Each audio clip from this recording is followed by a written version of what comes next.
అర్హత ఉన్న ఏ లబ్ధిదారుడు కూడా సంక్షేమ పథకాలను కోల్పోకుండా చూడాలనేదే తమ ప్రభుత్వ లక్ష్యమని ముఖ్యమంత్రి వైఎస్ జగన్మోహన్ రెడ్డి స్పష్టం చేశారు. ప్రజలకు మన ప్రభుత్వం ఎప్పుడూ తోడుగా నిలబడుతుందని, అర్హత ఉంటే సాంకేతిక కారణాలతో అందని వారికి పథకాన్ని వర్తింపచేయాలనే తలంపుతోనే ఈ మంచి కార్యక్రమాన్ని అమలు చేస్తున్నామన్నారు. ప్రభుత్వ పథకాలకు అర్హులై ఉండి ఏ కారణం చేతనైనా లబ్ధి అందని వారికి సీఎం వైఎస్ జగన్మోహన్ రెడ్డి తాడేపల్లిలోని తన క్యాంపు కార్యాలయం నుంచి బటన్ నొక్కి వారి ఖాతాల్లో జమ చేశారు. అనంతరం సీఎం జగన్ మాట్లాడుతూ, ఎవరికైనా ఎప్పుడైనా ఏ సమస్య వచ్చినా ప్రభుత్వం దాన్ని పరిష్కరించడం కోసం వారి తరపున మంచి సేవకుడిగా ప్రభుత్వం ఉందని భరోసా కల్పించే కార్యక్రమమని అన్నారు. ఈ పథకం ప్రతి 6 నెలలకొకసారి క్రమం తప్పకుండా జూన్, జూలైలో ఒకసారి, మళ్ళీ డిసెంబర్, జనవరిలో మరోసారి ఇలా 6 నెలలకు సంబంధించిన పథకాల్లో అర్హత ఉండి కూడా పొరపాటున ఏ కారణం చేతనైనా లబ్ధి పొందని వారికి తోడుగా నిలుస్తున్నామన్నారు. 2021 డిసెంబర్లో ఈ కార్యక్రమం మొదలుపెట్టి ప్రతి 6 నెలలకొకసారి చేస్తున్నామని, ఈరోజు 5వ చేస్తున్నామని చెప్పారు. అర్హత ఉండి ఏ కారణం చేతనైనా లబ్ధి పొందని వారికి మళ్లీ తోడుగా ఉంటూ దాదాపు 1700 కోట్లు వారికి అందజేసే కార్యక్రమమని అన్నారు. ఈరోజు దాదాపు వివిధ పథకాలకు సంబంధించి 68,990 మందికి వివిధ పథకాల ద్వారా లబ్ధిని వారికి మళ్లీ అందజేస్తూ 98 కోట్లకు సంబంధించిన మొత్తాన్ని వాళ్ళ బ్యాంకు ఖాతాల్లో అందేటట్లుగా చేస్తున్నామన్నారు. కొత్తగా మరో 1,17,161 మందికి పెన్షన్లు మంజూరు చేసే కార్యక్రమం ఇది కూడా 6 నెలలకు ఒకసారి. మళ్ళీ వాళ్ళందరికీ కూడా ఎవరైనా కూడా మిగిలిపోయి ఉన్న పరిస్థితుల్లో, ఎవరైనా కూడా ఉన్న పరిస్థితుల్లో, ఎవరైనా కొత్త వాళ్ళు కానీ ఎవరైనా కానీ ఉన్న వాళ్ళు ఎవరైనా కూడా అప్లికేషన్ చేసుకోవడము, అప్లికేషన్ చేసుకున్న పిమ్మట దానిని వెరిఫై చేసి వెరిఫికేషన్ ప్రాసెస్ కంప్లీట్ చేసి వాళ్ళకు మంజూరు చేయడం, ఆ మంజూరు చేసిన వాళ్ళకు ప్రతి 6 నెలలకు ఒకసారి డిస్ట్రిబ్యూషన్ వాళ్ళకు స్టార్ట్ చేసే విధంగా వాళ్ళకు కార్డులు ఇచ్చి మొదలుపెట్టే కార్యక్రమంలో భాగంగా 1,17,161 మందికి కొత్తగా పెన్షన్ల జాబితాలోకి యాడ్ చేస్తూ ఉన్నాం ఈ రోజు నుంచి. అదే మాదిరిగానే మరో 1,11,321 మందికి కొత్త బియ్యం కార్డులను కూడా ఈ రోజు ఈ నెల నుంచే వాళ్ళకు కూడా ఇవ్వడం జరుగుతూ ఉంది. అదే రకంగా 6,314 మందికి కొత్తగా ఆరోగ్యశ్రీ కార్డ్స్, అదే రకంగా 34,623 మందికి కొత్తగా ఇళ్ల స్థలాలు ఈ 90-డే ప్రోగ్రాంలో భాగంగా శాంక్షన్ చేసే కార్యక్రమాలు ఏదైతే జరుగుతూ ఉన్నాయో ఆ 34,623 మందికి ఇళ్ల స్థలాలు, ఇవన్నీ కూడా పథకం ఏదైనా ఉన్నా కూడా ప్రతి 6 నెలలకు ఒకసారి ఏ ఒక్కరూ కూడా మిస్ కాకూడదు, ఏ పేదవాడు ఇబ్బంది పడే పరిస్థితి రాకూడదు అని సాచ్యురేషన్ పద్ధతిలో ఎక్కడా కూడా వివక్ష అనేది దానికి తావివ్వకుండా, ఎక్కడా కూడా లంచం అనే పదానికి తావివ్వకుండా ప్రతి 6 నెలలకు ఒకసారి ఈ కార్యక్రమం జరిపిస్తూ పథకం అయిపోయిన తర్వాత మళ్ళీ 1 నెల పాటు టైం ఇస్తూ ఆ టైంలో వాళ్ళు అప్లికేషన్ పెట్టుకునే వెసులుబాటు కల్పించడమే కాకుండా ఆ తర్వాత వాళ్ళతో అప్లికేషన్ పెట్టించే కార్యక్రమం, అవసరమైతే వాలంటీర్ సేవలు అన్నీ కూడా అందుబాటులో ఉంచే కార్యక్రమం, సచివాలయంలోకి వాళ్ళే వెళ్ళి అప్లికేషన్ పెట్టుకునే వెసులుబాటు, లేదా అది కూడా 1902కు జగనన్నకు చెబుదామని చెప్పి అనే నెంబర్కు ఫోన్ చేసి అడిగినా అక్కడి నుంచి కూడా వాళ్ళు గైడెన్స్ ఇస్తారు. ఏ రకంగా అప్లికేషన్ పెట్టుకోవాలి, ఏమేం పత్రాలు సచివాలయంలో ఇవ్వాలి, ఇచ్చిన పిమ్మట వెరిఫికేషన్ పూర్తి చేసిన తర్వాత ఏ ఒక్కరూ మిస్ కాకుండా ఖచ్చితంగా 6 నెలలకు ఒకసారి మళ్ళా ఇచ్చే కార్యక్రమం. సమగ్ర భూరక్ష చట్టం వల్ల న్యాయవాదులకు అనేక ఇబ్బందులు వస్తాయని, ఈ చట్టం ప్రాథమిక హక్కుల ఉల్లంఘన కిందకు వస్తుందని జనసేన అధినేత పవన్ కళ్యాణ్ అన్నారు. విశాఖలో దోచుకున్న ఆస్తులకు చట్టబద్ధం చేసుకునేందుకే ఈ చట్టం తీసుకొచ్చారని విమర్శించారు. ఈ చట్టం వల్ల ఋషికొండను దోచుకుని నచ్చిన వారికి రాసుకోవచ్చని తెలిపారు. సమగ్ర భూరక్ష చట్టం రాజ్యాంగ స్ఫూర్తికి విరుద్ధమని పేర్కొన్నారు. గుంటూరు, విజయవాడ బార్ అసోసియేషన్ల న్యాయవాదులు జనసేన కార్యాలయంలో పార్టీ అధినేత పవన్ కళ్యాణ్ను కలిశారు. సమగ్ర భూరక్ష చట్టంలో లోపాలపై న్యాయవాదులతో పవన్ చర్చించారు. రాష్ట్ర ప్రభుత్వం తెచ్చిన కొత్త చట్టంపై ఆందోళన వ్యక్తం చేశారు. న్యాయవాదుల పోరాటానికి మద్దతుగా ఉంటామని ఈ సందర్భంగా పవన్ ప్రకటించారు. న్యాయవాదులతో సమావేశం అనంతరం పవన్ మీడియాతో మాట్లాడారు. సమగ్ర భూరక్ష చట్టం ద్వారా రెవెన్యూ అధికారుల సాయంతో ఆస్తులు దోచుకోవచ్చు, కోర్టు నుంచి న్యాయరక్షణ పొందవచ్చు అనే దాన్ని ఈ చట్టంలో లేకుండా చేశారన్నారు. విశాఖలో దోచుకున్న ఆస్తులకు చట్టబద్ధం చేసుకునేందుకే ఈ చట్టం తీసుకొచ్చారా అని విమర్శించారు. సమగ్ర భూరక్ష చట్టం రాజ్యాంగ స్ఫూర్తికి విరుద్ధమని అన్నారు. ఈ చట్టంలో కోర్టుల మధ్యవర్తిత్వాన్ని తీసేశారని, ఇది ప్రాథమిక హక్కుల ఉల్లంఘనకు దారితీస్తుందన్నారు. ఈ చట్టం కారణంగా భూ హక్కులను కోల్పోయే ప్రమాదం ఉందని తెలిపారు. రాష్ట్రంలో భవన నిర్మాణ కార్మికుల నుంచి న్యాయవాదుల వరకు ఉద్యమాలు చేసే పరిస్థితి వచ్చిందని, ఈ చట్టంపై ఆందోళన చేస్తున్న న్యాయవాదులకు సంపూర్ణ మద్దతిస్తానని చెప్పారు. మీకు ఇది జగన్ దీన్ని ఎలా అనుకూలంగా తీసుకుంటున్నాడంటే, ఆయనకి వైజాగ్లో వచ్చి దోచుకున్న ప్రాపర్టీస్ అన్నిటిని లెజిటిమేట్ చేసుకోవడానికి ఇది తెచ్చుకున్న చట్టంలా ఉంది. అంటే వైజాగ్లో వాళ్ళు దోచుకున్న ఆస్తులకి లెజిటిమైజ్ చేసుకునేందుకు చట్టంలా ఇది ఒకటి ఉంది. అలాగే ఈ పొలిటికల్ వాళ్ళ ఎవరినైతే ఇప్పుడు మీరు అంటున్నారు, మీరు కోర్ట్స్ని దాటేసి కోర్ట్స్ని అతిక్రమించి రెవెన్యూ అథారిటీస్కి హక్కు ఇచ్చేస్తే రెవెన్యూ వ్యవస్థ అంతా ఎవరైతే ప్రభుత్వాన్ని నడుపుతారో వారి చేతిలో ఉండదు. కోర్టులు ప్రభుత్వం చేతుల్లో ఉండవు. ఆ హక్కుని ఇటు తీసేస్తే మటుకు ఖచ్చితంగా మోర్ ఈజీ అయిపోతే ఆస్తిని దోచేయటం మరింత సులభతరం అవుతుంది. ఒకటే అనిపిస్తుంది, ఋషికొండని ఒక ఉదాహరణ చెప్తాను. ఋషికొండని రేపొద్దున అన్యాయకారణంగా దోచుకున్నాడు ఆయన.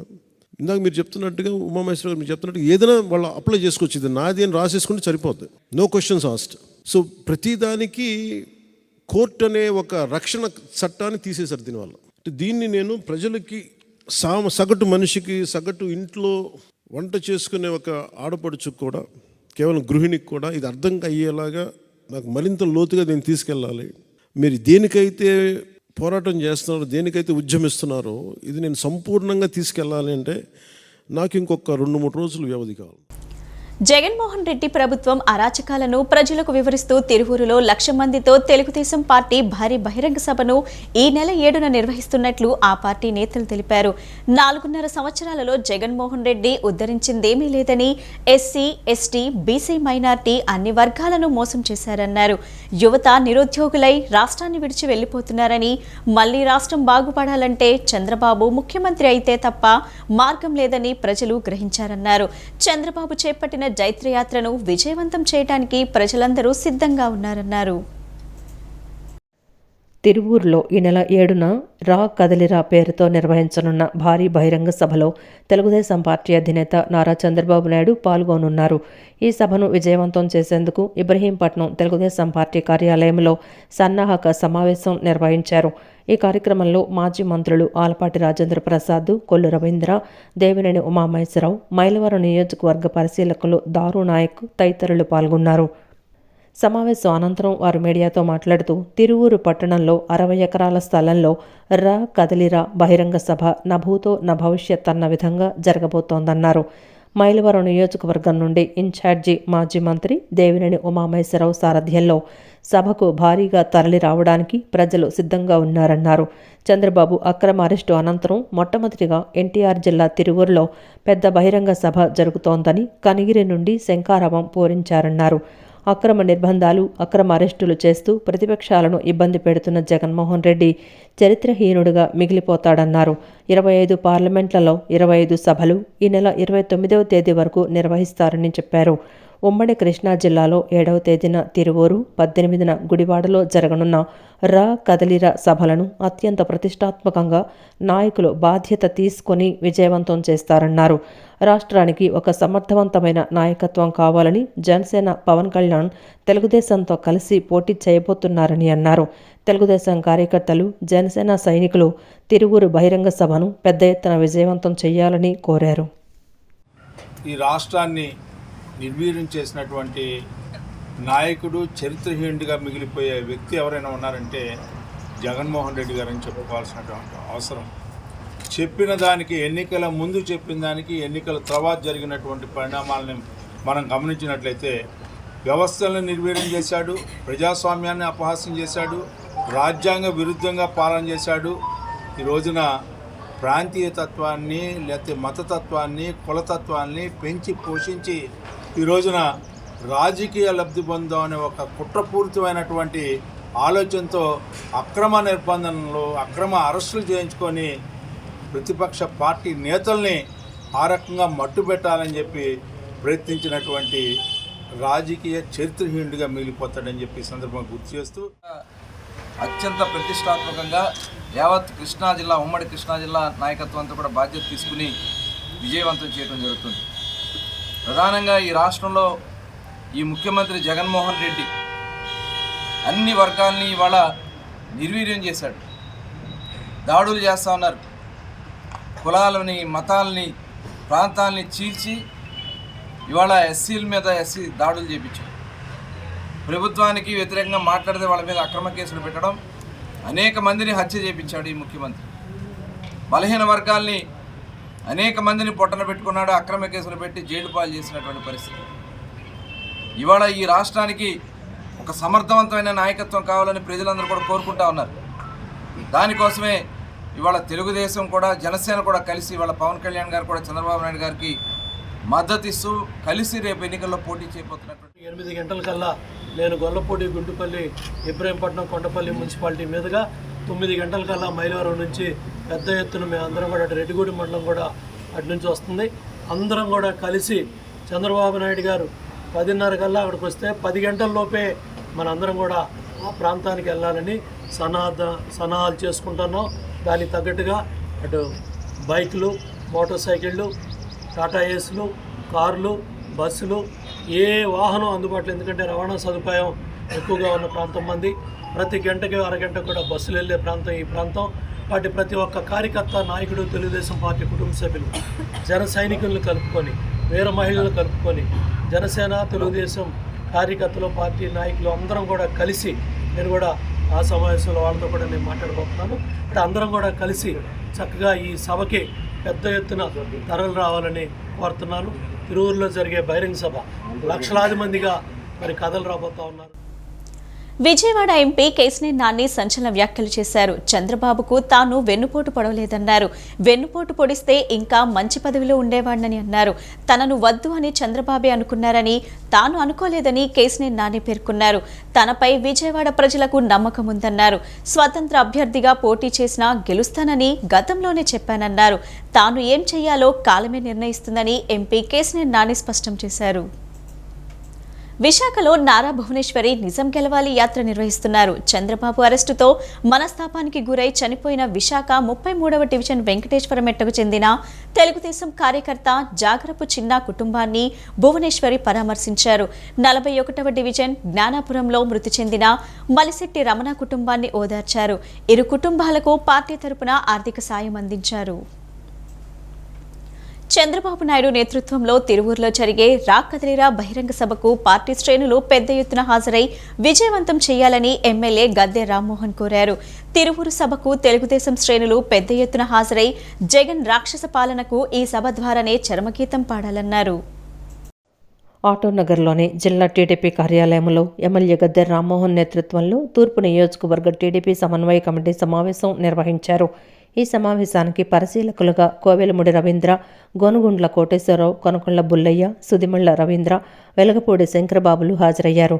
తిరువూరులో జరిగే కదలిరా సభను ఏ విధంగా విజయవంతం చేయాలనే అంశాలపై చర్చించారు. ఈ సందర్భంగా ఎమ్మెల్యే గద్దె రామ్మోహన్ మాట్లాడుతూ తిరువూరు సభను విజయవంతం చేసేందుకు పార్టీ శ్రేణులు భారీగా తరలి రావాలని, సభను విజయవంతం ద్వారా ఎన్టీఆర్ జిల్లాలో రానున్న ఎన్నికల్లో తీర్పు ఏ విధంగా ఉంటుందనేది ముందే చెప్పాలన్నారు. చంద్రబాబు 74 ఏళ్ల వయసులో జైల్లో పడిన బాధను సభ విజయవంతం ద్వారా తొలగించాలన్నారు. ప్రతి డివిజన్లో కూడా పెద్ద ఎత్తున సభకు హాజరవ్వాలని, దానికి కావాల్సిన ఏర్పాట్లు తాను సమకూర్చుతానని గద్దె రామ్మోహన్ తెలిపారు. 5 సంవత్సరాలు పూర్తి కాబోతోంది, ఇంకొక 3 నెలల్లో. మరి ఈ పార్టీలో వైఎస్ఆర్సీపీ పార్టీకి చెందిన నాయకులు ఈ రోజున చూస్తూ ఉన్నాం. పోటీకి విముఖత చూసే విధంగా ఆ నాయకుడు చేస్తున్న కార్యక్రమాలు ఇవాళ కేవలం తిట్టాలి. ప్రతి ఒక్కరి పవన్ కళ్యాణ్ గారిని కానీ, చంద్రబాబు గారిని కానీ, లోకేష్ బాబు గారిని కానీ తిట్టడమే అర్హత అని చెప్పి చెప్పేంత సిగ్గులేని విధంగా ఆ పార్టీ యొక్క బిహేవియర్ మనం చూస్తూ ఉన్నాం. స్వయంగా మేమున్నాం, లైవ్లో వినటం జరిగింది. రోజా గారిని మాట్లాడండి అని పిలిచే సమయంలో ఆవిడ చెవులో బాగా తిట్టమన్నారు మిమ్మల్ని చంద్రబాబు గారిని అని చెప్పి ఆ చెవులో చెప్పిన మాట మైక్లో లాగి లైవ్లో కూడా ఆ మాట వినపడిన సంగతి. అంటే ఆ రోజున ఈ రోజున అధికారం రాకముందు, అధికారం వచ్చిన తర్వాత కూడా జగన్మోహన్ రెడ్డి గారి ప్రవర్తన ఏ విధంగా ఉందంటే, ఎవరైతే తిడతారో బాగా, ఎవరైతే బూతులు బాగా మాట్లాడతారో వాళ్ళని ఎంకరేజ్ చేసే విధంగా ఆయన బిహేవియర్ ఉంది, ఆయన విధానం ఉందని చెప్పడానికి ఆంధ్ర రాష్ట్ర ప్రజలు సిగ్గుపడాలి. అలాంటి ముఖ్యమంత్రిని మనం ఇవాళ ఎన్నుకున్నాం ఈ 5 సంవత్సరాలని చెప్పి ఓటేసిన ప్రతి ఒక్కళ్ళు కూడా సిగ్గుపడాలి. అనంతరం పరిశీలకులు మాట్లాడుతూ సామాజిక న్యాయం అన్న ఎన్టీఆర్ స్థాపించిన తెలుగుదేశం పార్టీ ద్వారానే వచ్చిందన్నారు. ఎన్టీఆర్ జిల్లాలో ఎన్నికల ముందు జరిగే అతిపెద్ద బహిరంగ సభ ఇదే అవుతుందన్నారు. ఈ సభ విజయవంతం ద్వారా జిల్లాలో తెలుగుదేశం జనసేన బలమేంటో నిరూపించాలన్నారు. ప్రతి డివిజన్లో కూడా సమావేశాలు ఏర్పాటు చేసుకుని 7వ తారీఖు సభకు పెద్ద ఎత్తున తరలి రావాలని కోరారు. 25 బహిరంగ సభలు పెడుతున్నారు రాష్ట్ర వ్యాప్తంగా. తెలుగుదేశం ప్రతి కార్యకర్త కూడా ప్రతి బహిరంగ సభని విజయయాత్రలో భాగంగా తెలుగుదేశం పార్టీ కార్యకర్తలు జయప్రదం చేయబోతున్నారు. మీరు చూడబోతున్నారు కూడా రేపు 7వ తారీఖు ఏ విధంగా బ్రహ్మాండంగా విజయయాత్ర జరగబోతుంది తిరువూరులో అనేది కూడా. దానిలో భాగంగా ఈ రోజున విజయవాడ తూర్పు నియోజకవర్గంలో గౌరవనీయులు ఎమ్మెల్యే గారు గద్దె రామ్మోహన్ రావు గారు, అట్లాగే మచిలీపట్నం నుంచి వచ్చిన తెలుగుదేశం పార్టీ రాష్ట్ర నాయకులు పుల్లయ్య గారు, కోటేశ్వరరావు గారు, వీళ్ళందరూ కూడా ఈరోజు ఇక్కడ 21 డివిజనల్ మీటింగ్ ఏర్పాటు చేసి సుమారు విజయవాడ ఈస్ట్ నుంచి ఒక 25,000 మందితో రేపు ఆ విజయయాత్రని జయప్రదం చేసేటట్టుగా.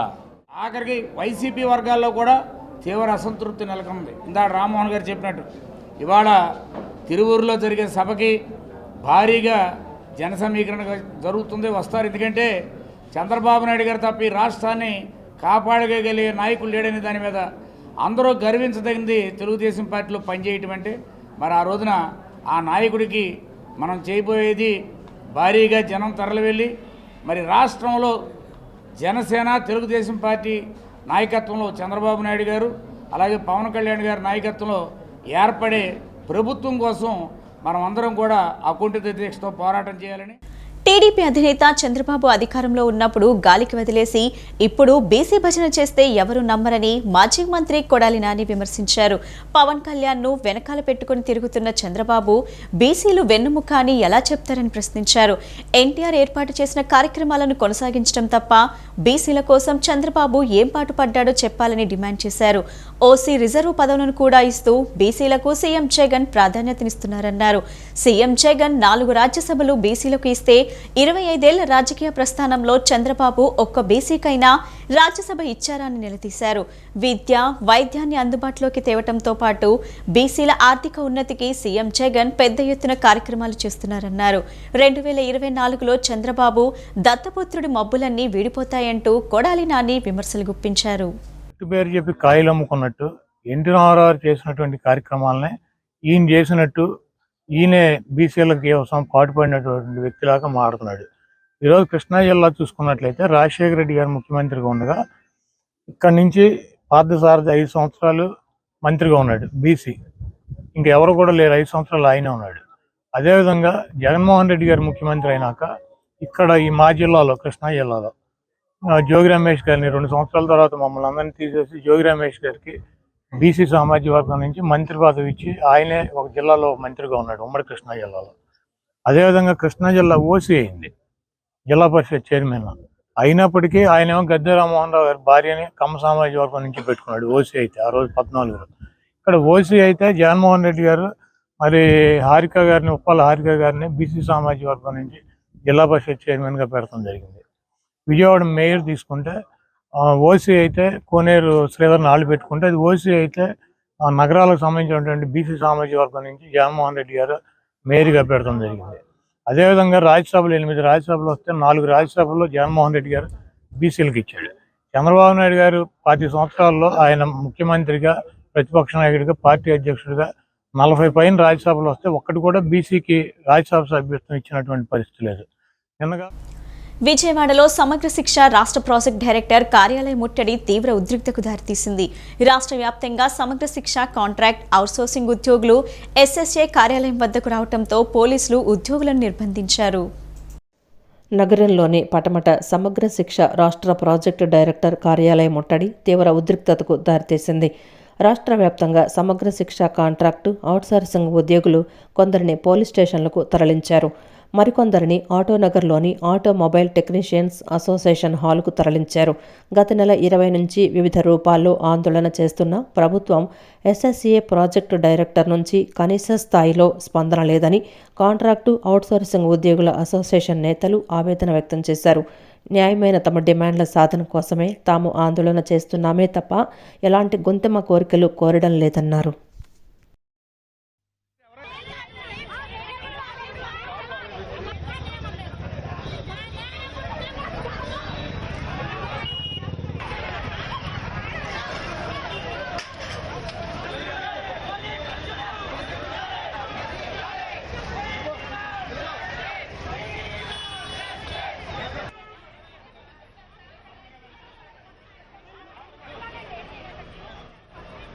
చేసామంటే గేట్ వేసాం కానీ మిమ్మల్ని టచ్ కూడా చేయలేదు.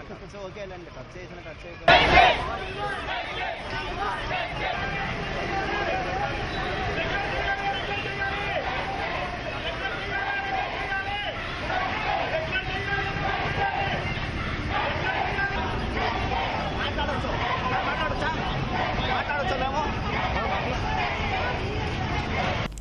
వైసీపీ ప్రభుత్వానికి ప్రజల్లో రోజురోజుకు పెరుగుతున్న ఆదరణ చూసి ప్రతిపక్ష టీడీపీకి దాని తోక పార్టీలకు ముచ్చెమటలు పడుతున్నాయని వైసీపీ తూర్పు నియోజకవర్గ ఇన్ఛార్జ్ దేవినేని అవినాష్ ఎద్దేవా చేశారు.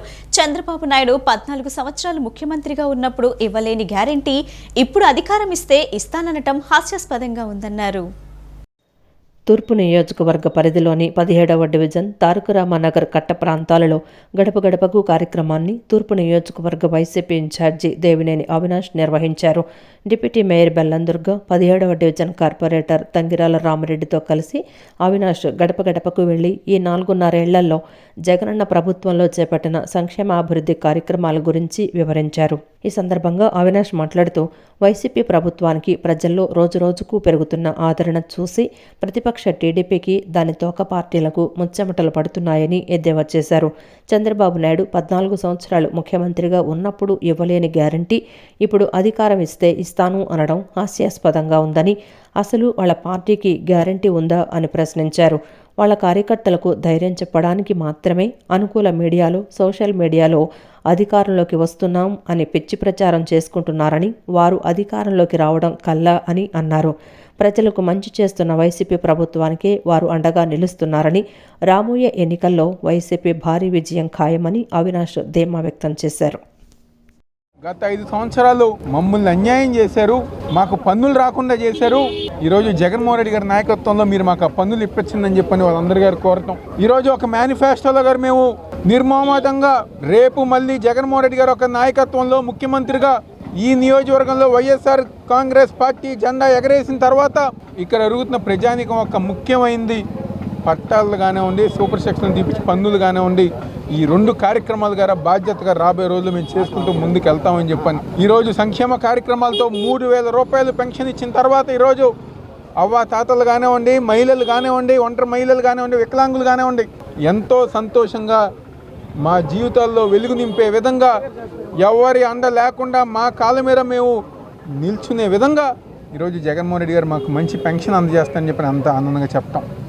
గతంలో ఏదైతే రామిరెడ్డి గారిని దాదాపుగా 2,400 మెజార్టీతో గెలిపించారో ఈరోజు మళ్ళీ జగన్మోహన్ రెడ్డి గారు ఒక నాయకత్వాన్ని ఈ డివిజన్లో అంతకంటే ఎక్కువగా మేము గెలిపించి తీరుతామని చెప్పని ప్రతి ఒక్కరి గారు ముందుకు వస్తున్నారు. రాబోయే రోజుల్లో రాణి గారితో ప్రాంతానికి కార్పొరేటర్ కానివ్వండి, సీనియర్ నాయకులు కానివ్వండి, మేమందరం గారు అండగా ఉంటాం కదా అందరూ చెప్తూ సెలవు తీసుకుంటాం. బీసీలను జగన్మోహన్ రెడ్డి చరిత్రలో ఎవరూ చేయనంత మోసం చేశారని, ఈ అంశం మీద ఆర్ కృష్ణయ్య తమతో బహిరంగ చర్చకు రావాలని జనసేన అధికార ప్రతినిధి పోతిన మహేష్ సవాల్ చేశారు. ఆంధ్ర రాష్ట్రంలో బీసీలు అభివృద్ధి చెందడం అంటే ఆర్ కృష్ణయ్య ఒక్కరికే ఎంపీ సీట్ ఇవ్వడమా అని ప్రశ్నించారు. బీసీల హృదయంలో జగన్మోహన్ రెడ్డికి స్థానం లేదనే ఆర్ కృష్ణయ్య జగన్మోహన్ రెడ్డి పల్లకి మోస్తున్నారని అన్నారు. బీసీలను అన్ని రకాలుగా మోసం చేసిన వ్యక్తి సీఎం జగన్ అని, బీసీల ద్రోహి, బీసీల వెన్నుపోటుదారుడుగా జగన్ చరిత్రలో నిలిచిపోతారని జనసేన అధికార ప్రతినిధి పోతిన మహేష్ అన్నారు. బీసీలకు జగన్మోహన్ రెడ్డి ఒక కొత్త పథకం కూడా ప్రవేశపెట్టలేదన్నారు. బీసీ సప్లాన్ నిధులను 75,000 కోట్లు పక్కదారి పట్టించారని, 56 బీసీ కార్పొరేషన్లకు నిధులు కేటాయించలేదన్నారు. స్థానిక సంస్థల ఎన్నికల్లో 10% రిజర్వేషన్లను తగ్గించి 16,800 మంది బీసీలు ప్రజాప్రతినిధులుగా ఎన్నిక కాకుండా చేశారన్నారు. పెళ్లి కానుక, విదేశీ విద్య, పీజీ విద్యార్థులకు ఫీజు రియంబర్స్మెంట్, ఐఏఎస్ కోచింగ్ సెంటర్లకు, కుల చేతివృత్తుల వారికి ఆదరణ పథకాల రద్దు అంశంపై కృష్ణయ్య స్పందించాలన్నారు. కృష్ణయ్య బీసీల అభివృద్ధి సంక్షేమం కోసం ఉద్యమించాలి కానీ జగన్మోహన్ రెడ్డి లాంటి పెట్టుబడి పెత్తందారుల పల్లకి మోస్తే బీసీలు చూస్తూ ఊరుకోరన్నారు. కొన్ని వందల స్కూళ్ల స్థలాల్ని, బిల్డింగుల్ని తనఖా పెట్టి పేద సామాన్య వర్గాల పిల్లలు చదువుకుండా చేసిన మాట నిజం కాదా? విలీనం పేరుతో చాలా స్కూళ్ళు ఎత్తేసిన మాట నిజం కాదా? అప్పుడు బీసీ విద్యార్థులు నష్టపోలేదా? బీసీ విద్యార్థులు నష్టపోలేదా? దీని మీద మాట్లాడండి. ఇవేం మాట్లాడకుండా జగన్మోహన్ రెడ్డి గారంట బీసీల బతుకులు మార్చారని మీలాంటి ఉద్యమకారులు మాట్లాడడం నిజంగా బీసీలు ఎవరు జీర్ణించుకోలేకపోతున్నారు. దీని మీద మీరు ఖచ్చితంగా స్పందించాలి. చేనేతలకి జీవో నెంబర్ 65 ద్వారా మోసం చేసిన మాట నిజం కాదా? మత్స్యకారులకి జీవో నెంబర్ 215 ఇచ్చి వాళ్ళ హక్కులని కాలరాసిన మాట నిజం కాదా? బీసీలని ఇంత వంచిన వ్యక్తి జగన్మోహన్ రెడ్డి గారి కన్నా చరిత్రలో మరొకరు లేరు. బీసీలని అన్ని రకాలుగా మోసం చేస్తూ సుప్రీంకోర్టు తీర్పు ప్రకారం అంగన్వాడీలకు కనీస వేతనం 26,000 రూపాయలు ఇవ్వాలని సిఐటియు రాష్ట్ర ప్రధాన కార్యదర్శి ఉమామహేశ్వరరావు ప్రభుత్వాన్ని డిమాండ్ చేశారు. నవరత్నాలు అమలు చేస్తున్నామని గొప్పగా చెబుతున్న ప్రభుత్వం ఏ ఒక్క రత్నం కూడా అంగన్వాడీలకు ఇవ్వటం లేదన్నారు. మళ్లీ అధికారంలోకి వస్తామని జగన్ కలలు కంటున్నారని, కార్మికుల సమస్యలు పరిష్కరించకపోతే మూల్యం చెల్లించుకోక తప్పదని ఆయన హెచ్చరించారు. అంగన్వాడీ సంఘాల సమస్యల పరిష్కారం కోసం అంగన్వాడీలు నేటి నుండి నిరాహార దీక్షలు చేపట్టారు. డిసెంబర్ 12 నుంచి జరుగుతున్న సమ్మెకు కొనసాగింపుగా విజయవాడలో చేపట్టిన రిలే నిరాహార దీక్షలను యూనియన్ అఖిల భారత కార్యదర్శి ఏఆర్ సింధు ప్రారంభించారు. పెద్ద ఎత్తున అంగన్వాడీలు ఈ దీక్షలో పాల్గొన్నారు. ఈ సందర్భంగా సిఐటియు రాష్ట్ర ప్రధాన కార్యదర్శి ఉమామహేశ్వరరావు మాట్లాడుతూ, తెలంగాణ కన్నా అదనంగా జీతాలు పెంచుతామన్న జగన్ అక్కడ 13,600 జీతం ఇస్తుంటే అంతకన్నా ఎందుకు ఎక్కువ ఇవ్వడం లేదని ప్రశ్నించారు. జగన్ అధికారంలోకి వచ్చిన తర్వాత అంగన్వాడీలకు పెంచింది కేవలం 1,000 రూపాయలు మాత్రమే అన్నారు. ఈ 4 ఏళ్లలో ధరలు విపరీతంగా పెరిగాయని, పెరిగిన ధరలకు అనుగుణంగా వేతనాలు పెంచాల్సిన అవసరం ఉందన్నారు. నవరత్నాలు అమలు చేస్తున్నామని చెప్తున్నారని ఏ ఒక్క రత్నం కూడా అంగన్వాడీలకు అందటం లేదన్నారు. సుప్రీంకోర్టు ఆదేశాల ప్రకారం కనీస వేతనాన్ని 26,000 ఇవ్వాలని డిమాండ్ చేశారు. మళ్లీ అధికారంలోకి వస్తామని జగన్ కలలు కంటున్నారని, కార్మికుల సమస్యలను పరిష్కరించకపోతే మూల్యం చెల్లించుకోక తప్పదని హెచ్చరించారు. జగన్మోహన్ రెడ్డి గారు ఏదో అనుకుంటున్నారు, బ్రహ్మాండంగా రేపు మళ్ళా ఎన్నికల్లో మేము అధికారంలోకి వస్తామని. ఈరోజు మీ ఇంట్లోనే కుంపడి మొదలైంది. అసంతృప్తితో ఉన్నటువంటి ప్రజానీకం చాలా తీవ్రమైనటువంటి నిరసన ఉంది.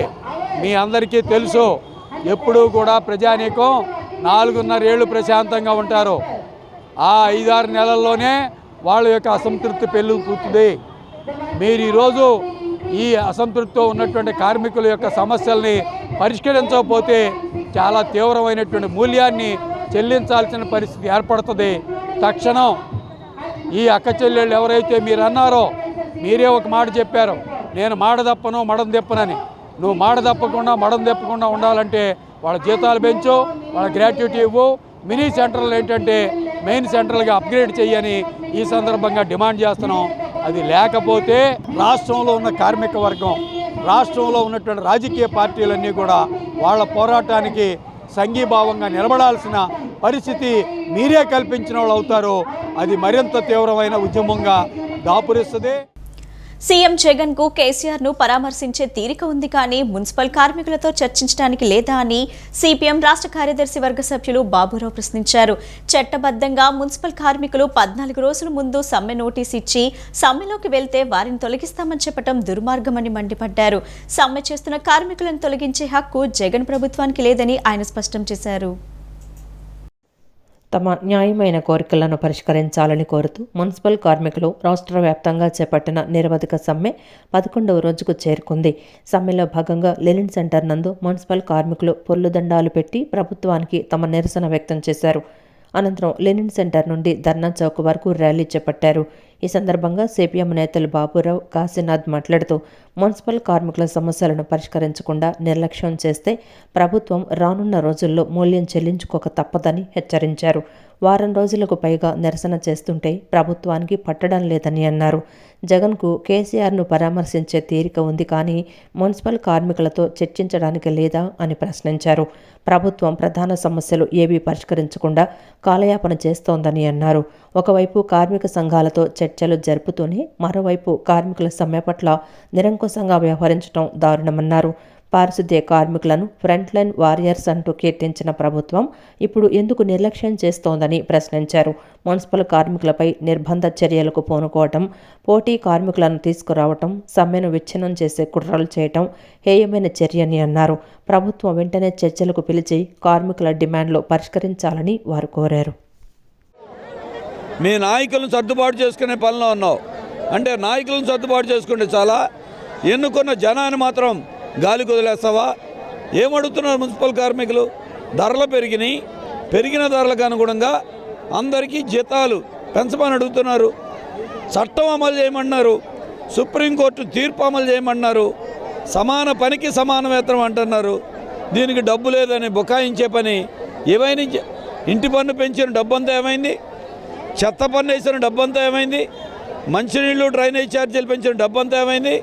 కరెంటు ఛార్జీలు పెంచింది, ప్రతి వస్తువు మీద రేట్లు పెంచి జనాన్ని కొలగొట్టారు. మీ సొంత సొమ్ము ఇవ్వట్ల ఆ డబ్బంతా దిగమింగేసి దుబారా ఖర్చులు పెట్టి పెద్ద పెద్ద బడా కంపెనీలు కట్టబెట్టి పేదవాడికి కార్మికులకు వచ్చరికి మొండి చేయి చూపిస్తూ ఉన్నావు. అందుకనే వాళ్ళు కార్మికులు న్యాయమైన కోరికలు అడుగుతున్నారు. ప్రజలను మున్సిపల్ కార్మికుల మీదకి రెచ్చగొట్టేటువంటి ప్రయత్నాలు కూడా చేస్తూ ఉన్నాం. ప్రైవేటు కాంట్రాక్టర్లకి రోజుకి 30 లక్షల రూపాయల చొప్పున నెలకి కోట్ల రూపాయలు ఆర్జించి పెట్టేటువంటి సాధనంగా ఈ సభ్యుని ఉపయోగించుకుంటూ ఉన్నావు. అందులో నీ వాటా ఎంత అని చెప్పలేటువంటి అడుగుతున్నాం. ప్రైవేటు కాంట్రాక్టర్లకు ఇచ్చే దాంట్లో నీ వాటా ఎంత చెప్పు జగన్మోహన్ రెడ్డి. నీ సమస్య మా సమస్యల పరిష్కారం కాకపోతే నీకు చర్మగీతం తప్పదని చెప్పలేటువంటిది ఈ సందర్భంగా తెలియజేస్తూ ఉన్నాం. రాబోయే కాలంలో మరింత ఉధృత రూపం దాల్చక ముందే బాధ్యత వహించి మంత్రివర్గాన్ని చర్చలు రీఓపెన్ చేయండి, చర్చలకు పిలవండి, మాట్లాడండి. 2 అయినాయి, 3 అయినాయి, ఒక సిట్టింగ్లో 2, ఒక సిట్టింగ్లో 4, ఒక సిట్టింగ్లో 5 ఇట్లా వద్దు. From the beginning to ending ఆ నుండి కాదాకా మా సమస్యలు పరిష్కారం చేస్తే సరే. జగనన్న గోరుముద్ద మెనూ ఛార్జీలు పెంచాలని వర్కర్లు, హెల్పర్లకు కనీస వేతనాలు అమలు చేయాలని డిమాండ్ చేస్తూ మధ్యాహ్న భోజన పథకం కార్మికులు చేపట్టిన ధర్నాను అడ్డుకోవాలని ప్రభుత్వం ప్రయత్నం చేయటం దుర్మార్గమని మధ్యాహ్న భోజన పథక కార్మికుల యూనియన్ రాష్ట్ర ప్రధాన కార్యదర్శి దయా రమాదేవి మండిపడ్డారు. తాను అధికారంలోకి వస్తే మధ్యాహ్న భోజన పథక కార్మికులకు 10,000 వేతనం ఇస్తామని ఇచ్చిన హామీని సీఎం జగన్ నెరవేర్చాలని డిమాండ్ చేశారు. పెరిగిన ధరలకు అనుగుణంగా కనీసం 20 రూపాయల మెనూ ఛార్జ్ ఇవ్వాలన్నారు. మధ్యాహ్న భోజన పథక కార్మికులకు 10,000 వేతనం ఇవ్వాలని డిమాండ్ చేస్తూ ఏపీ మధ్యాహ్న భోజన పథక కార్మికుల యూనియన్ సిఐటియు విభాగం ఆధ్వర్యంలో విజయవాడ ధర్నా చౌక్లో రాష్ట్ర వ్యాప్త ధర్నా చేపట్టారు. ధర్నాలో యూనియన్ రాష్ట్ర ప్రధాన కార్యదర్శి దయా రమాదేవి మాట్లాడుతూ తాను అధికారంలోకి వస్తే మధ్యాహ్న భోజన పథక కార్మికులకు 10,000 వేతనం ఇస్తామని ఆనాడు పాదయాత్రలో జగన్ హామీ ఇచ్చారని, ఆ హామీని అమలు చేయాలనే తాము అడుగుతున్నామని అన్నారు. దఫాదఫాలుగా అధికారులకు వినతి పత్రాలు ఇచ్చినా ఫలితం లేదన్నారు. రాష్ట్ర వ్యాప్తంగా 80,000 మంది మధ్యాహ్న భోజన పథకం కార్మికులు ఉన్నారని, వారి చేత వెట్టి చాకరీ చేయిస్తున్నారని, ప్రమాద బీమా సౌకర్యం కూడా లేదని ఆవేదన వ్యక్తం చేశారు. ప్రైమరీ విద్యార్థులకు మెనూ ఛార్జీలు 5 రూపాయల 80 పైసలు ఇస్తున్నారని, హైస్కూల్ విద్యార్థులకు ₹8.57 ఇస్తున్నారని, పెరిగిన ధరలకు అనుగుణంగా కనీసం ₹20 మెనూ ఛార్జ్ ఇవ్వాలని డిమాండ్ చేశారు. గ్యాస్ భారం వర్కర్ల మీద పడుతోందని, గ్యాస్ కూడా ప్రభుత్వం సరఫరా చేయాలని కోరారు. వంట షెడ్లు, మంచినీటి సౌకర్యాలు కల్పించాలని, యూనిఫామ్ ఇవ్వాలని అన్నారు. సమస్యలను పరిష్కరించమంటే అణిచివేసేందుకు ప్రభుత్వం ప్రయత్నిస్తోందన్నారు. మధ్యాహ్న భోజన పథకం కార్మికుల న్యాయమైన సమస్యలను పరిష్కరించాలని ఆమె డిమాండ్ చేశారు. సౌకర్యం కూడా పాఠశాలలో లేనటువంటి పరిస్థితి ఉంది. 5,000 పాఠశాలలో వంట షెడ్లు లేనటువంటి పరిస్థితి ఉంది. కాబట్టి వంట షెడ్లు ఏర్పాటు చేయాలి, మంచినీటి సౌకర్యం కల్పించాలనేసి, కనీసమైనటువంటి మౌలిక సౌకర్యాలు కల్పించాలనేసి.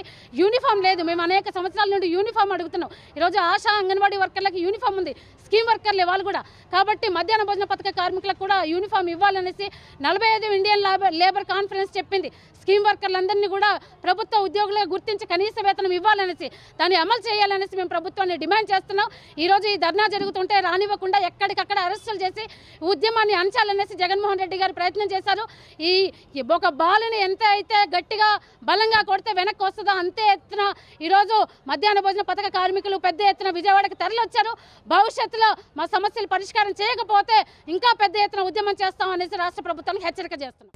జనవరి 19న కాజాబాబా ఆశ్రమం 8వ వార్షికోత్సవ వేడుకల నేపథ్యంలో ఉరుసు మహోత్సవాల పోస్టర్ ఎన్టీఆర్ జిల్లా ఎమ్మెల్సీ రుహుల్లా, 59వ division corporator MD Shahina Sultana Hafeezulla ఆవిష్కరించారు. తొలి ఆహ్వాన పత్రికను ఎమ్మెల్సీ రుహుల్లాకు మత పెద్దలు అందజేశారు. ఈ ఉరుసు ఉత్సవాలు కుల మతాలకు అతీతంగా నిలుస్తాయని ఎమ్మెల్సీ రుహుల్లా ఈ సందర్భంగా మీడియాతో పేర్కొన్నారు. విజయవాడ సెంట్రల్ నియోజకవర్గం అజిత్ సింగ్ నగర్ వాంబే కాలనీలో మత సామరస్యానికి ప్రతీకగా విరాజిల్లుతున్న ఆస్థానా ఏ గరీబ్ నవాబ్ అజ్మీర్ షరీఫ్ కాజా బాబా ఆశ్రమం 8వ వార్షికోత్సవ వేడుకలు, అజ్మీర్ షరీఫ్ ఉర్స్ మహోత్సవాలకు సంబంధించిన పోస్టర్ను ఎన్టీఆర్ జిల్లా ఎమ్మెల్సీ జనాబ్ ఎండి రుహుల్లా, 59వ division corporator MD Shahina Sultana Hafeezulla, YCP నాయకులు అవుతు శ్రీనివాసరెడ్డి, ముస్లిం పెద్దలతో కలిసి ఆవిష్కరణ చేశారు. ఈ సందర్భంగా తొలి ఆహ్వాన పత్రికను ఎమ్మెల్సీ రుహుల్లాకు ముస్లిం మత గురువులు సయ్యద్ అబ్దుల్లా నిజామీ సాహిబ్, 59వ division corporator MD Shahina Sultana హఫీజుల్లాకు కాజా బాబా ఆశ్రమం కమిటీ వ్యవస్థాపక ధర్మకర్త పఠాన్ బాబ్జీ ఉమర్ ఖాన్ అందజేశారు. జనవరి 19న నిర్వహించ తలపెట్టిన వేడుకలు విజయవంతం కావాలని మత గురువులు సయ్యద్ అబ్దుల్లా నిజామీ సాహెబ్ దువా చేశారు. గత 7 సంవత్సరాలు పూర్తి చేసుకొని 8వ సంవత్సరం వార్షికోత్సవానికి అందరూ వేలాది మందిగా తరలి వచ్చి ఈ బాబా గారి ఉరుసులో మహోత్సవంలో పాల్గొనాల్సిందిగా కోరుతున్నాం. అంటే మన ముస్లింలు పవిత్రంగా భావించే ఖాజా గరీబుల్ నమాజ్ అంటే ఇది చాలా పెద్ద పవిత్రమైన బాబా గారి ఆశ్రమం ఇది. దీన్ని నమూనాగా అంత దూరం వెళ్ళలేరని భక్తులందరికీ మన ఖాన్ గారు మన విజయవాడ సౌకర్యానికి ఏర్పడినందుకు ఆయన ప్రత్యేక ధన్యవాదాలు తెలుపుతున్నాను. అట్లాగే ఈ కార్యక్రమం ప్రతి ఒక్క ముస్లిం మైనార్టీలు కానీ ఇతర వాళ్ళంతా వచ్చి ఈ కార్యక్రమానికి మంచి విజయవంతం చేసి బాబా గారి ఆశీర్వాదాలు తీసుకొని ఈ రాష్ట్రం సుశ్రశామలంగా ఉండాలని కోరుకుంటున్నాను. వాంబై కాలనీలో ఖాజా గరీబుల్ నమాజ్ ఆశ్రమం అంటే ప్రపంచంలోని ఖాజా గరీబుల్ నమాజ్ భక్తులు ప్రతి మూల ఎవరో ఒకళ్ళు ఉంటారు. అదేవిధంగా మన సింగ్నగర్లో మన ఇప్పుడు ఖాన్ గారు అంటే నిర్వహిస్తున్న అంటే ఇప్పుడు 7 సంవత్సరాలు పూర్తి చేసుకొని ఇప్పుడు 8వ సంవత్సరము ఏంటంటే ఆ గ్రంథం కార్యక్రమానికి మన విజయవాడలో ఏంటంటే పలుమూల ఖాజా భక్తులందరూ ఏంటంటే ఇప్పుడు రావాలని మనస్ఫూర్తిగా మీకు ఆహ్వానిస్తాం. అదేవిధంగా ఇది ఇప్పుడు ఏంటంటే ఇప్పుడు మతాలకు అతీతంగా అంటే అక్కడ ఇప్పుడు మనం మొన్న చూసాం స్వామిలు వచ్చి అక్కడ ప్రత్యేక అన్నదానాలు చేసి ఏంటంటే అందరూ ఏంటంటే హిందూ ముస్లిం భాయ్ అనేది అక్కడ ఒక దర్గా అనేది ఏర్పాటు ఉందండి. ఏంటంటే అదేవిధంగా మన ఖాన్ గారు ఇంత గొప్పగా నిర్వహిస్తున్నారు కాబట్టి మేము అందరూ ఖాన్ గారికి అండగా ఉంటామని, అదేవిధంగా ఖాజా భక్తులు ప్రతి ఓళ్ళు ఏంటంటే మన కింద తారీఖు 9 అంటే ఇప్పుడు 19వ తారీఖు ఈ గ్రంథం మహోత్సవానికి అంటే జయప్రదం చేయవలసిందిగా కోరుకుంటున్నాం. విజయవాడ సెంట్రల్ సీట్ను సిట్టింగ్ ఎమ్మెల్యే మల్లాద్ విష్ణుకు కేటాయించాలంటూ 29వ division corporator Kongitha Lakshmipathi party అధిష్టాన్ని కోరారు. సెంట్రల్ నియోజకవర్గంలోని 21వ డివిజన్లో ప్రజలందరికీ మల్లాద్ విష్ణు సుపరిచితుడని, 2 సార్లు ఎమ్మెల్యేగా గెలిచి అభివృద్ధి సంక్షేమాన్ని ఇంటింటికి చేరవేసిన వ్యక్తి అని పేర్కొన్నారు. విష్ణుకు 2024లోనూ పోటీ చేసే అవకాశం కల్పించాలని, కార్పొరేటర్లందరూ విష్ణుని గెలిపించుకొని జగన్మోహన్ రెడ్డికి కానుక ఇస్తామంటూ స్పష్టం చేశారు. సెంట్రల్ నియోజకవర్గ మధురానగర్ డివిజన్లో 29వ డివిజన్ కార్పొరేటర్ కొంగీతి లక్ష్మీపతి ఆధ్వర్యంలో విలేకరుల సమావేశం ఏర్పాటు చేశారు. ఈ సమావేశంలో ఆయనతో పాటు పలువురు నేతలు మీడియాతో మాట్లాడుతూ విజయవాడ సెంట్రల్ నియోజకవర్గం మల్లాది విష్ణుకి అడ్డా అని స్పష్టం చేశారు. 2 సార్లు శాసనసభ్యులుగా గెలిచి నియోజకవర్గ అభివృద్ధికి విశేషంగా కృషి చేసిన వ్యక్తికి సీటు కేటాయించకపోవడం అన్యాయమని ఆవేదన వ్యక్తం చేశారు. సెంట్రల్ నియోజకవర్గం పట్ల ఏమాత్రం అవగాహన లేనటువంటి వేస్ట్ ఎమ్మెల్యే వెల్లంపల్లి శ్రీనివాసరావుకి ఇక్కడ సీటు కేటాయించటం సబబు కాదని అభిప్రాయం వ్యక్తం చేశారు. సెంట్రల్ నియోజకవర్గంలోని 21వ డివిజన్లోనూ ప్రతి ఇంటికి వెళ్లి ప్రభుత్వ సంక్షేమ పథకాలు అందచేయడంతో పాటు ప్రభుత్వం నుండి కోట్లాది రూపాయల నిధులను తీసుకొచ్చి డివిజన్ అభివృద్ధికి కృషి చేసిన వ్యక్తి విష్ణు అని ఈ సందర్భంగా గుర్తు చేశారు. కార్పొరేటర్లందరూ విష్ణుకు వ్యతిరేకంగా ఉన్నారంటూ దుష్ప్రచారం చేసి లాభపడాలని చూసింది టీడీపీ వర్గమని దీన్ని అధిష్టానం ఏమాత్రం నమ్మవద్దంటూ స్పష్టం చేశారు. విష్ణుకి సీటు కేటాయిస్తే అత్యధిక మెజారిటీతో గెలిపించుకొని జగన్మోహన్ రెడ్డికి బహుమతిగా ఇస్తామని పునరుద్ఘాటించారు. పార్టీ పెద్దలు పునరాలోచన చేసి మళ్ళా మా సెంట్రల్ ఎమ్మెల్యే మల్లాది విష్ణు గారికి సీటు కేటాయిస్తే బాగుంటుందని, అలాగే కేటాయించినట్టయితే మేమంతా ఏకపక్షంగా అందరం సపోర్ట్ చేసి అత్యధిక మెజార్టీతో గెలిపించి జగన్ గారికి గిఫ్ట్గా ఇవ్వాలని ఈ సమావేశం పెట్టడం జరిగింది. ఒకసారి అధిష్టానం పునరాలోచన చేసి ఎమ్మెల్యే గారికి మళ్ళా సెంట్రల్ సీట్ని నియమిస్తే బాగుంటుందని పార్టీ పెద్దలకు కానీ అలాగే మన ముఖ్యమంత్రి జగన్మోహన్ రెడ్డి గారికి కానీ చెప్పడం కోసమే ఈ సమావేశం పెట్టాము. మన 29వ డివిజన్ చూసుకుంటే 29వ డివిజన్లో అనేక అభివృద్ధి ఆయన వచ్చినాక, అంతకుముందు నిర్లక్ష్యంకి గురైన డివిజన్ని ఆయన వచ్చినాక ప్రతిదీ ఎక్కడ ఏం కావాలో కరెంట్ భవన్ కానీ ఆర్యూబీ రోడ్లు అట్లా ప్రతి ఒక్కటి క్షుణ్ణంగా ఎక్కడ ఏం కావాలో అభివృద్ధిలో ముందు కృషి చేసిన మనిషి మన ఎమ్మెల్యే మల్లాది విష్ణు గారు. కార్యకర్తల్లో కూడా నిరుత్సాహం వచ్చేసింది. కాబట్టి దయచేసి జగన్ గారిని మేము రిక్వెస్ట్ చేసేది ఏంటంటే, మన పార్టీ బాగుండాలంటే మల్లాది విష్ణుని మళ్ళీ సెంట్రల్ సీట్ ఇస్తే మేము మీకు గిఫ్ట్గా గెలిపించి ఇస్తామని మేము మనస్ఫూర్తిగా కోరుకుంటున్నాం. ఇక్కడ అందరూ ఏకతాటిపై ఉన్నారని, అపోహలు నమ్మొద్దని ఈ మధ్యకాలంలో కొన్ని పేపర్లో ఎల్లో మీడియాలో ఎట్లా వెళ్ళే షర్మిల గారిని కలిశాడని ఇవన్నీ వచ్చినాయని ఇవన్నీ కరెక్ట్ కాదు. కాబట్టి దయచేసి జగన్ గారికి మా రిక్వెస్ట్ ఏంటంటే మల్లాది విష్ణు గారికి మళ్ళీ సెంట్రల్ సీట్ ఇస్తే మేము గెలిపించి తీరుతామని నమ్మకంగా చెప్తున్నామండి. థ్యాంక్స్ అండి. ఈ బులెటిన్ ఇంతటితో సమాప్తం. తిరిగి మరో బులెటిన్లో కలుద్దాం. నమస్కారం.